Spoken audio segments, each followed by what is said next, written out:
جو کچھ اس وقت آزاد کشمیر میں ہو رہا ہے یہ پاکستان کی تاریخ کے 78 سالوں میں نہیں ہوا۔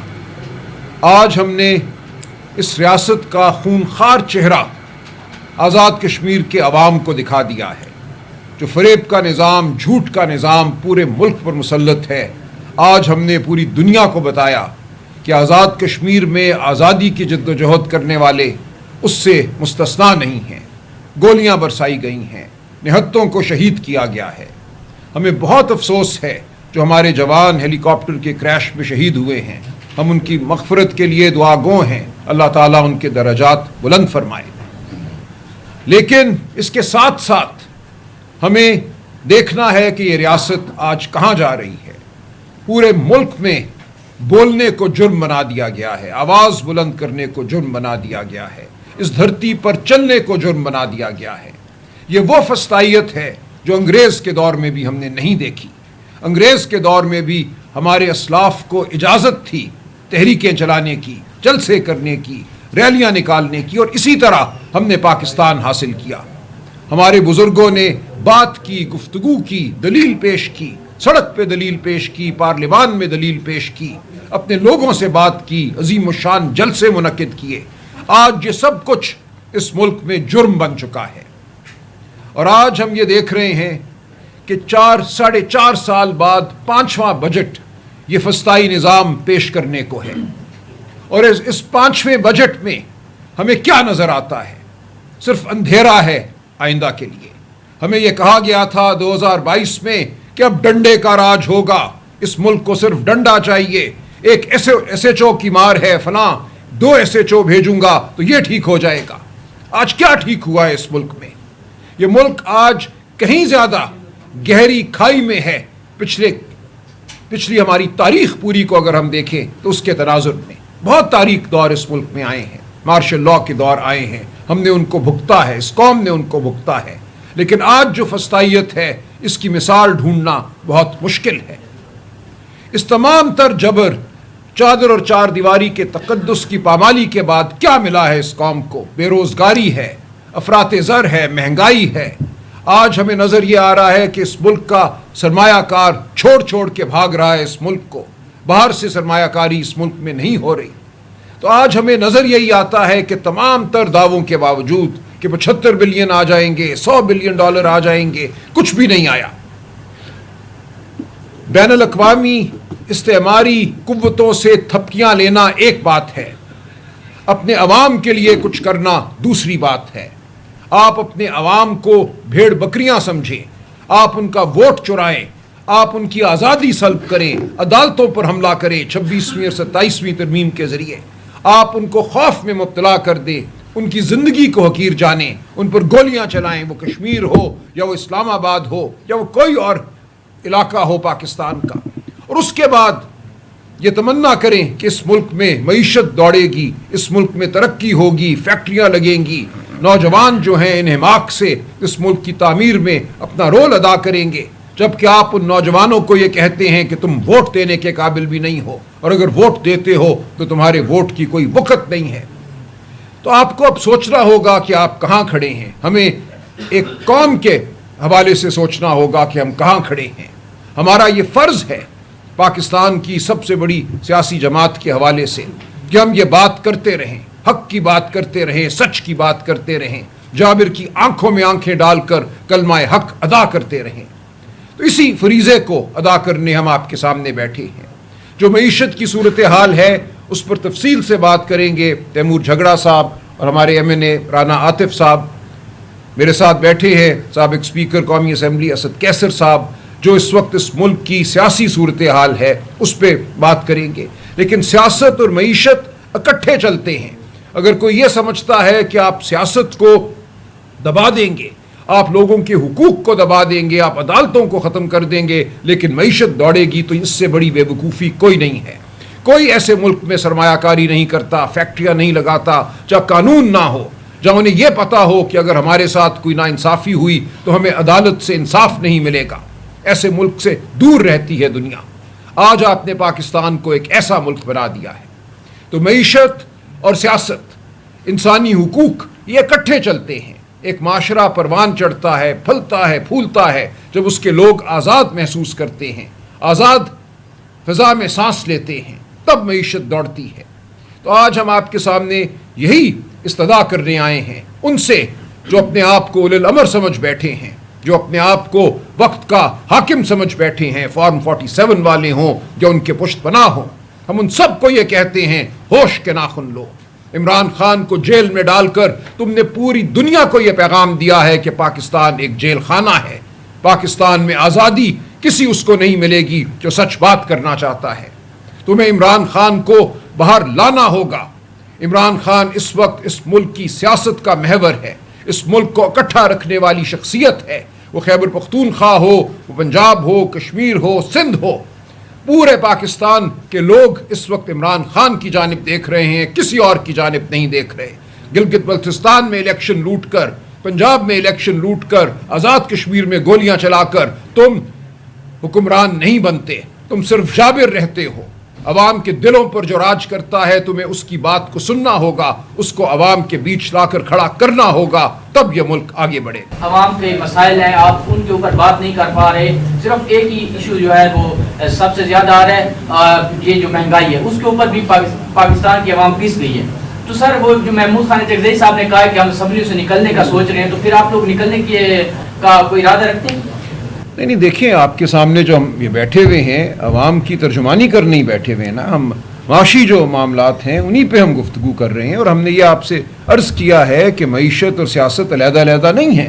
جب آپ لوگوں کا سانس چھین لیتے ہیں، بات کرنے کا حق چھین لیتے ہیں، تو معیشت بھی ترقی نہیں کرتی۔ تو یہ بات تو ہم کر رہے ہیں، پارلیمنٹ کے اندر بھی انشاءاللہ ہم بات کریں گے، پارلیمنٹ کے باہر بھی ہم بات کریں گے۔ ہم پاکستان کے عوام کے جو مسائل ہیں ان کی ترجمانی کرتے رہیں گے، ہم یاد دلاتے رہیں گے اس وسطائی نظام کو کہ آج پاکستان میں 40% بچے 15 سال کی عمر میں سٹنٹڈ ہیں، ان کے ذہن اور ان کے جسم ان کی عمر کے حساب سے کم ہیں۔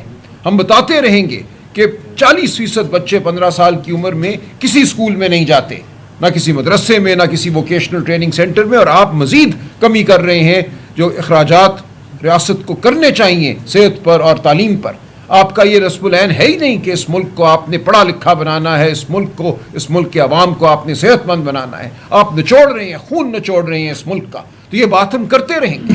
جھگڑا صاحب، چونکہ آپ کا تعلق پختونخوا سے ہے، اس بات کی تو ہم بات کریں گے، لیکن پختونخوا کے عوام نے ووٹ دیا تھا خان صاحب کے رہائی کے لیے، خان صاحب رہا نہیں ہوئے، وہاں کے جو غریب عوام ہے وہ مہنگائی کی چکی میں پس رہے ہیں۔ پختونخوا کی بجٹ کے حوالے سے بتائیے گا، اب تو آپ کے اپنے لوگ جو ہیں آپ سے ناراض ہیں، وہ بجٹ کس طرح پاس ہوگا؟ نہیں دیکھیں، بجٹ ہوگا پاس، تو سیاسی آپ نے سوال کیے، بجٹ انشاءاللہ سہیل آفریدی صاحب فیصلہ کریں گے، انہوں نے کس طرح بجٹ کو لے کے چلنا ہے۔ یہ بجٹ عمران خان کے جو نظریات ہیں، دیکھیے ابھی آپ انتظار کریں نا، یہ تو مفروضہ ہے آپ کا، جب وقت آئے گا تو ہم دیکھ لیں گے کہ کون کہاں کھڑا ہے۔ عوام اس وقت سنگین کرنچ اور معاشی مسائل کا شکار ہے، کون سی ایسی کمپریہنسو وائبل اور رزلٹ اورینٹڈ اسٹریٹجی آپ کے پاس موجود ہے جس کی موجودگی میں آپ عوام کو صحیح معنوں میں ریلیف دے سکیں؟ دیکھیں، جھگڑا صاحب نے چند دن قبل ایک ہمارا جو روڈ میپ ہے وہ جاری کیا ہے، بہت سے دوستوں کو دیا بھی ہے۔ دیکھیں، بہت سے قدم ہیں جو اٹھائے جانے چاہیے، اٹھائے جا سکتے ہیں، جن کا ذکر جھگڑا صاحب نے بڑی تفصیل سے کیا ہے۔ اس پہ آپ کو پہلے تو میں یہ سمجھتا ہوں اس ملک کو آپ نے جو اخراجات ہیں، وہ حکومت کے جو اخراجات ہیں، اس کے بوجھ تلے آپ نے دبایا ہوا ہے۔ آپ عوام پہ ٹیکس کا بوجھ ڈالتے ہیں، تنخواہ دار طبقے پہ ٹیکس کا بوجھ ڈالتے ہیں، جو فیکٹریاں ہیں ان پہ ٹیکس کا بوجھ ڈالتے ہیں، جس کی وجہ سے وہ بند ہوتی چلی جا رہی ہیں۔ آپ نے آزادی دینی ہے اس ملک کے لوگوں کو، معاشی آزادی بھی دینی ہے، تاکہ اس ملک میں سرمایہ کاری ہو، فیکٹریاں لگیں، اس میں نوکریاں پیدا ہوں۔ اسی طرح جو آپ کی غلط پالیسیاں ہیں زراعت کے حوالے سے، اس سے زراعت تباہ ہو چکی ہے۔ آپ جانتے ہیں گندم کی فصل کے ساتھ کیا ہوا، پنجاب ہو یا پورا ملک ہو، آلو کی فصل کے ساتھ کیا ہوا۔ یہ سراسر ان کی پالیسیوں کی وجہ سے ہوا ہے کہ کاشتکار آج بدحال ہے۔ تو بالکل واضح ہے کہ ان کی ترجیحات کچھ اور ہیں۔ ان کی ترجیحات یہ ہیں کہ اپنی جیبیں بھرو۔ لوگ جو اپنے آپ کو دانشور کہتے ہیں، بعض اوقات کہتے ہیں جی کرپشن اس ملک کا مسئلہ نہیں ہے، کھاتے ہیں تو لگاتے بھی ہیں۔ اس سے بڑی کوئی بے وقوفی نہیں ہے۔ کرپشن نے اس ملک کی جڑوں کو کھوکھلا کیا ہے۔ ابھی ذکر ہوا سائیوال میں پاور پلانٹ کا، ایک زرخیز علاقے میں آپ نے کوئلے سے چلنے والا پاور پلانٹ لگایا، جس کے لیے کوئلہ کراچی سے اور پورٹ قاسم سے آتا ہے، ہزاروں میل آپ کثافت بھی پیدا کرتے ہیں، پولوشن بھی پیدا کرتے ہیں، اور اس پورے علاقے کی زراعت کو آپ نے تباہ کیا. تو یہ وہ ذہن ہے جو عوام دشمن ہے، جو پاکستان دشمن ہے، جس کے تحت ایسے پروجیکٹ لگتے ہیں، اور آج وہ بند پڑا ہے وہ پروجیکٹ.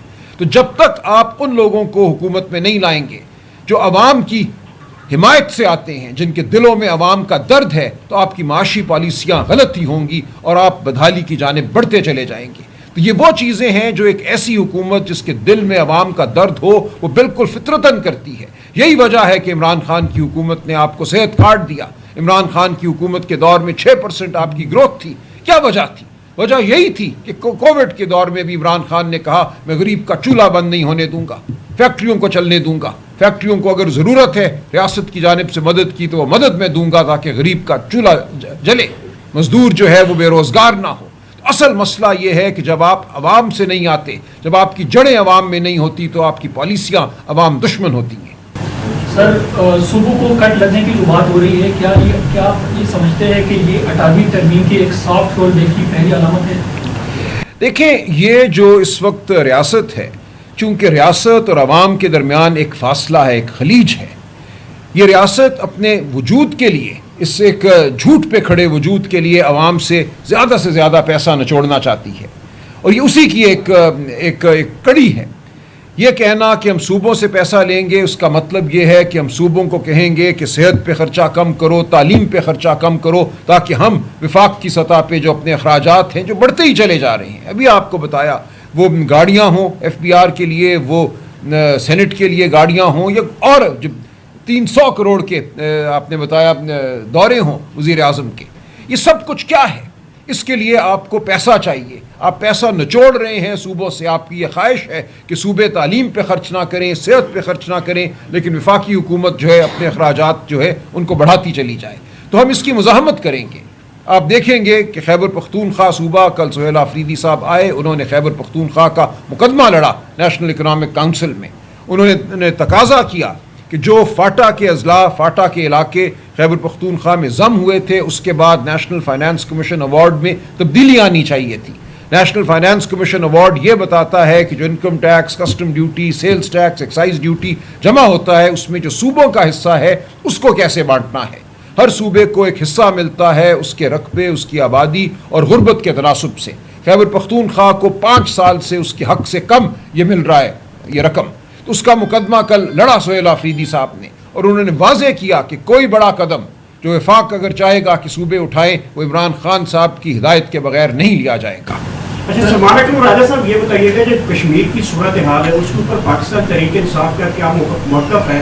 کیا ریاست کے خلاف جو ٹکراؤ کی ان کی پالیسی اس کو سپورٹ کرتے ہیں، یا جو وہ اپنا حق مانگ رہے ہیں اس کو سپورٹ کرتے ہیں؟ دیکھیں، ریاست کے خلاف ٹکراؤ یہ بیانیہ ہی غلط ہے. یہ ریاست کے خلاف ٹکراؤ نہیں تھا. لوگ جب باہر نکلتے ہیں اپنے حقوق کے لیے تو وہ اپنے انسانی حق کا اظہار کرتے ہیں، اپنے جمہوری حق کا اظہار کرتے ہیں. ان پہ گولیاں نہیں چلائی جاتی. پوری دنیا میں آپ نے دیکھا ہے لوگ نکلتے ہیں، ملین مارچ ہوتا ہے. عراق پہ حملہ ہوتا ہے تو لندن شہر میں 10 لاکھ لوگ آ کر کھڑے ہو جاتے ہیں، کوئی ان پہ گولی نہیں چلاتا. یہ پوری دنیا کا ایک مسلمہ اصول ہے کہ جب لوگ سڑکوں پر نکلیں آواز بلند کرنے کے لیے تو ان پہ گولی نہیں چلائی جاتی، ان سے بات کی جاتی ہے. آپ کراؤڈ کو مینج کر لیں، لیکن یہ کہیں نہیں ہوتا، کسی مہذب معاشرے میں نہیں ہوتا کہ آپ گولیاں برسانا شروع کر دیں. جب آپ گولیاں برسائیں گے تو آگے سے ہو سکتا ہے کوئی جواب آئے، لیکن سراسر قصور ریاست کا ہوتا ہے جو پہلی گولی چلاتی ہے. یہاں گولی چلی، لوگوں کو شہید کیا گیا. یہ ڈی چوک میں بھی ہوا 26 نومبر کو. ہم نے دیکھا امام خامنہئی کی شہادت کے بعد یہ اسلام آباد میں ہوا، پورے ملک میں ہوا، گولیاں چلائی گئی. گولی چلانا اس نظام نے اپنا ایک حق سمجھ لیا ہے. یہ وہ نظام ہے جس کی جڑیں چونکہ عوام میں نہیں ہے، یہ صرف اور صرف گولی اور ڈنڈے کے ذریعے کھڑی ایک سرکار ہے. سر، سیاسی کوشچن ہے. علی بن زینب صاحب کے ایک آڈیو وائرل ہے، اس میں مفت مشورے مل رہے ہیں آپ کو، اس کو آپ کس طرح سے؟ دیکھیں، یہ گفتگو ہوتی رہتی ہے، کوئی اس میں ایسی بڑی بات نہیں ہے. ہم ان سے مشورہ براہ راست بھی لے لیں گے جس مشورے کی ضرورت ہوگی. یہ ہماری پارٹی کے رکن ہے، پارٹی کے اندر مکالمہ ہوتا ہے، صحت مند مکالمہ ہوتا ہے اور ہونا چاہیے. آپ کو پتہ ہے کہ یہ بجٹ جو ہے نا IMF کے قسم کا ایک دستاویزی ڈاکومنٹس ہیں جو کہ یہ پیش کریں گے، اور اس میں جتنی بھی ٹیکس لگیں گے وہ سارا IMF کے انسٹرکشن پہ لگیں گے. جب ہماری حکومت تھی تو پیپل پارٹی جو ہے نا تنقید کرتی تھی کہ آپ جو ہے نا بجٹ IMF کے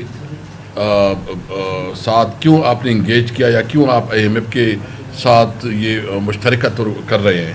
میں پیپل پارٹی سے پوچھنا چاہتا ہوں کہ اس وقت تو ہم نے جتنا بھی کیا ہمارے بجٹ کے معاملات اور اس پہ تو تیمور صاحب اور یہ آپ کو بتا دیں گے کہ کتنا فرق ہے، لیکن اس وقت آپ دیکھ رہے ہیں کہ اس بجٹ کی وجہ سے جو مہنگائی آئے گی، جو اس وقت نئے ٹیکسز لگیں گے، اور خاص کر اس اشیاء پہ جو کہ لوگوں نے سولر لگائے ہیں، جو گاڑیاں جو کہ الیکٹرانکس گاڑی ہیں اس کے اوپر سنا جا رہا ہے کہ اس کے اوپر بھی ٹیکس لگایا جا رہا ہے، جو لوگوں کے لیے تھوڑی سہولت تھی تاکہ پیٹرول مہنگا ہو گیا اس کی وجہ سے ایک ریلیف مل رہی تھی، تو وہ اس پہ بھی ٹیکس لگایا جا رہا ہے. تو یہ بدترین بجٹ ہوگا اور یہ بجٹ جو ہے نا لوگوں کی زندگی مزید عجیب بنا دے گی. آپ اس وقت بھی دیکھ رہے ہیں کہ بجلی کی لوڈ شیڈنگ جس صوبے سے میں تعلق رکھ رہا ہوں وہاں 18 گھنٹے لوڈ شیڈنگ ہے. اور دلچسپ بات یہ ہے کہ صرف یہ جو کہہ رہے ہیں کہ ادھر جو ہے نا چوری ہو رہی ہے، یہ سب سے زیادہ ظلم جو یہ کر رہے ہیں وہاں اس وقت 60% جو ہے نا پیسکو کے پاس ویکنٹ پوسٹ ہیں، یعنی وہاں سٹاف بھی اویلیبل نہیں ہے، لائن مین نہیں ہے، SDO نہیں ہے، میٹر ریڈر نہیں ہے. 24,000 ویکنٹ پوسٹ ہیں، 24,000، اور اس کے لیے کوئی ترتیب بھی نہیں بنایا جا رہا ہے. تو آپ بتائیں کہ آپ جو ہے نا نئی اپوائنٹمنٹ بھی نہیں کر رہے ہیں اور آپ کے 60% ایک ڈپارٹمنٹ میں جو ہے نا ویکنسی خالی ہے، وہ کیسے سروائیو کرے گی؟ اور آپ کے پاس یہ میکینزم بھی نہیں ہے کہ آپ کا لائن میں جا کے میٹر ریڈر جا کے جو ہے نا وہ چیک کرے میٹرز کو. اور اس کی وجہ سے پورا ہمارا جو خیبر پختونخوا جب بجلی نہ ہو تو انڈسٹری تو آپ کی تباہ برباد ہو جاتی ہے. ساتھ ساتھ آپ یہ بھی دیکھ رہے ہیں کہ جو کسانوں کا حال ہے، یعنی جو اس وقت تمام ملک کے کسان، وہ پنجاب کے کسان ہیں، وہ ہمارے صوبے کے کسان ہیں، وہ سندھ اور بلوچستان کے کسان ہیں، وہ اس ویسے بھی پریشان ہیں اور اس بجٹ میں اس کے لیے کوئی ریلیف نہیں رکھی جا رہی ہے. سب سے اہم ظلم یہ ہے کہ اس وقت جو کچھ ہو رہا ہے، ایک تو بجٹ کے حوالے سے وہ زیادہ ڈیٹیل میں ہی دیں گے. میں جو اس وقت کشمیر میں جو صورتحال ہے کہ پہلی دفعہ اس کشمیر کو بہت زیادہ متنازع بنایا گیا. آپ ہر کام ڈنڈے سے کرنا چاہتے ہیں، یعنی جب آپ نے اس کے ساتھ نیگوشیٹ کیا، آپ نے اس کے ساتھ جو ہے نا جرگی کی، مذاکرات کی، تو آپ کو آنر کرنا چاہیے. جو لوگ مذاکرات میں حصہ دار تھے، اب ان کی رسپانسبلٹی ہے کہ وہ سامنے آئے کہ وہ کیوں مذاکرات کر رہے تھے، کیوں ایگریمنٹ کر رہے تھے. آج اس کو امپلیمنٹ ہی نہیں کر رہے ہیں. ہم سمجھ رہے ہیں کہ اس وقت کشمیر میں جو ریاست پالیسی اپنا رہی ہے اس کو اپنی پالیسی پہ نظر ثانی کرنی چاہیے. وہ مذاکرات کے ذریعے ابھی مزید اس کو انگیج کرنا چاہیے. کشمیر ایک بہت سینسیٹیو ایریا ہے، وہاں اگر اس قسم کی جو انڈیا چینل جو خبریں چلا رہی ہے یا دیگر، وہ کشمیر کاس کو بہت زیادہ نقصان پہنچا رہی ہے. اور میں سمجھ رہا ہوں کہ اس پہ ایک آل پارٹی کانفرنس ہونا چاہیے اور تمام پولیٹیکل پارٹیز، جتنی بھی پاکستان کی پولیٹیکل پارٹیز یا انٹیلیجنسیا ہے، اس کو بیٹھ کے اس کے اوپر ڈسکشن کرنا چاہیے. ساتھ ساتھ جو ہے نا یہ جو گلگت بلتستان میں ہوا کہ مطلب آپ نے پبلکلی یہ بتا دیا کہ ہمارے بغیر کوئی جو ہے نا اسمبلی میں پہنچے گا، نہ کوئی پارلیمنٹ میں آئے گا، ووٹ بھی ہم دیں گے اور اسمبلی میں بھی ہم پہنچائیں گے. تو آپ نے کشمیر کا تو ایکسپیرینس دیکھ لیا کہ آپ نے کشمیر میں اپوزیشن ختم کر دی. آپ نے ویکیوم خود کریٹ کیا. جب آپ نے اپوزیشن ختم کر دی تو اس کا یہ اثر ہوا کہ یہ وہاں عام لوگ نکل آئے، کمیٹی نکل آئی. پولیٹیکل پارٹیز تو پھر بھی ایک قاعدے کے تحت کام کرتی ہے، اس کا ایک ڈسپلن ہوتا ہے، اس کا ایک میکینزم ہوتا ہے، وہ اپنے اس کے اندر کام کرتی ہے. لیکن ابھی جو صورتحال ہے، اور اگر آپ اس طرح گلگت بلتستان میں بھی آپ نے اس طرح کیا کہ میرے خیال میں وہاں بھی ہمارے 2 لوگ ہیں اس وقت جو مشکل سے جیتے ہیں، اور باقی تو آپ نے سارا الیکشن لوٹ لیا، تو پاکستانی عوام سے ووٹ کا حق ہی چھین لیا گیا. اگر اس طرح رویہ رکھنا ہے تو خدا نہ خواستہ گلگت بلتستان بھی خطرناک صورتحال کا سامنا کر سکتا ہے. اور پورے ملک میں عوام کو یہ حق دے کہ اپنے فیصلے کرے. عوام کا یہ حق ہے، آئین اس کو یہ حق دیتا ہے کہ وہ اپنے فیصلے خود کریں گے. اسمبلی میں عوام کے پاس یہ اختیار ہے کہ وہ اپنے نمائندے بھیجیں گے، اور ساتھ آپ عدالتوں کی پوزیشن دیکھیں. یعنی تاریخ میں اتنی کمپرومائز اور اتنی عدلیہ کو اتنا زیادہ جو مفلوج کیا گیا تھا، وہ بارشلاؤں بھی اتنی مفلوج نہیں ہیں کہ آج تمام عدالتوں کے اوپر جو ہے نا جس طرح قاعدہ لگائی گئی 26 اور 27 ترمیم کے ذریعے عدالتوں کے پر کاٹ لی گئی ہے، تو کون انصاف کا توقع کرے گا؟ کون یہاں انویسٹمنٹ کرے گا؟ یہ بھی بتائیں گے آپ کو کہ تقریباً 90 کے قریب جو ملٹی نیشنل کمپنیاں ہیں وہ ملک سے باہر چلی گئی ہے. بتائے نا، یہ حکومت بتائے کہ وہ کتنے انویسٹمنٹ اس وقت اس ملک میں لا چکی ہے. تو یہ حکومت معاشی لحاظ سے مکمل ناکام ہے. انہوں نے مہنگائی کا جو طوفان کھڑا کر دیا ہے کہ ایک غریب کسان، مزدور، تنخواہ دار طبقہ جس طرح پس گیا ہے، تو اس کے بغیر جو ہے نا ابھی راستہ نہیں ہے کہ ان کے خلاف نکلے. اور دوسرا جو ہمارے اس وقت جو کاروبار بند ہے، جو خاص کر ہمارے انڈسٹریز ہے، وہ بھی بڑے پریشان ہیں. ساتھ آپ نے جو انصاف کا نظام بھی ختم کر دیا، سیاسی اسپیس ختم کر دی، اور ملک میں ایک ایسا گھٹن کا احساس ہو رہا ہے کہ ملک میں جو ہے کوئی چیز نہیں ہو رہی ہے. خدا را اس ملک پہ رحم کرو. ملک میں قانون اور آئین کا احترام کرو. ملک میں عدلیہ کو آزاد کرو، اور عدلیہ کو جو آپ نے پابند کر دیا ہے اور عدلیہ کے جو اس وقت کنٹرول ہے وہ ختم کرو. عدلیہ کو اپنا جو اس کا انصاف کا کردار ہے کہ وہ انصاف دے، عوام کا اعتماد بنے. آپ وہ عدلیہ ہو کہ آزاد عدلیہ ہو، اور خاص کر پارلیمنٹ کا فیصلہ عوام کرے، یہ نہیں. آخر میں اتنا کہوں گا کہ عمران خان جو ہے وہ اب اس کا ساتھ جو سلوک ہو رہا ہے وہ بدترین انسانی حقوق کی خلاف ورزی ہو رہی ہے. ان کی بیوی بشرا بی بی کے ساتھ جو ہو رہا ہے، اور ہماری جو دیگر قیدی ہے جو لاہور لکھپت میں ہے اس کے ساتھ ہو رہا ہے. ہم ان کے لیے انصاف چاہتے ہیں، میرٹ چاہتے ہیں، اور ہم سمجھتے ہیں کہ جیل مینول کے مطابق اس کی ملاقات ہونی چاہیے. اور عمران خان کا جو علاج کا مسئلہ ہے وہ تو ہمارا وہ انسانی اس کا بیسک رائٹ ہے، وہ ایک سٹیزن کی حیثیت سے اس کا بنیادی حق ہے، اس کو اپنا حق دینا چاہیے.